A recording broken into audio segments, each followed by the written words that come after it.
It is easy to read the Bible in isolated fragments, pulling out comforting, peaceful theology, while quietly ignoring the gritty history of the ancient figures who actually lived out those texts.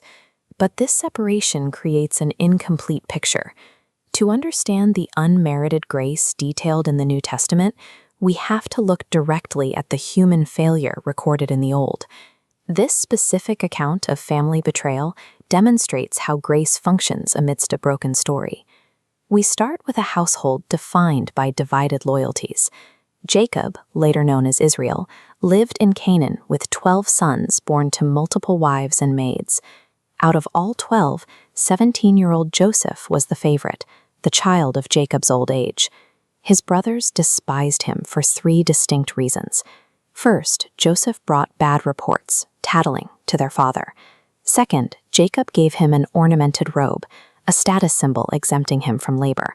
Finally, he reported prophetic dreams predicting his own dominance. Sibling rivalry became a toxic, unchecked jealousy. It became the brothers' daily food, setting the stage for a violent confrontation. The crisis begins when Jacob sends Joseph away from Hebron to find his brothers. There is a dark irony in Jacob's request. He asks to see if there is shalom, peace and wholeness, unaware that Joseph is walking into a trap. The brothers spot the dreamer while he is still at a distance. They immediately conspire to kill him, throw his body into a pit, and blame a wild animal. The mere sight of their brother is the tipping point. Years of resentment escalate into a cold-blooded plot for murder.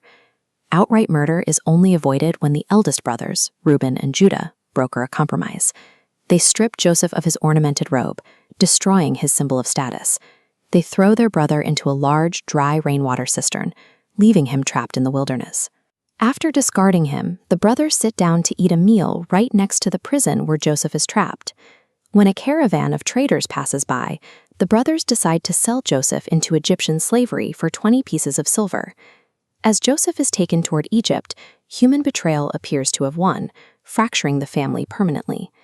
This physical history links directly to the theological arguments found in the book of Romans regarding human brokenness. The text describes a spiritual abyss, a state where human beings are unable to pull themselves out of their own failures through good works or the law alone. Joseph's pit mirrors this spiritual abyss. In both cases, the person inside cannot rescue themselves. Here, the concept of grace enters as an unmerited rescue, a force descending to save when the person has no power to climb out.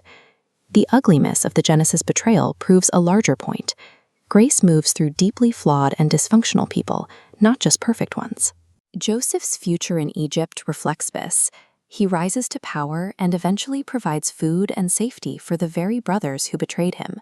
His life follows the arc of a man betrayed by his own flesh and blood, who descends into a pit, only to rise and offer salvation to his betrayers. That logic of unmerited rescue carries over into everyday life. It surfaces in moments when people act as a bridge for someone else, like deciding to hand a bag of groceries to a stranger outside a dollar store, responding to their immediate need without weighing their worthiness first. Joseph's narrative highlights the capacity of grace to overwrite betrayal, providing a way to pull others out of the abyss.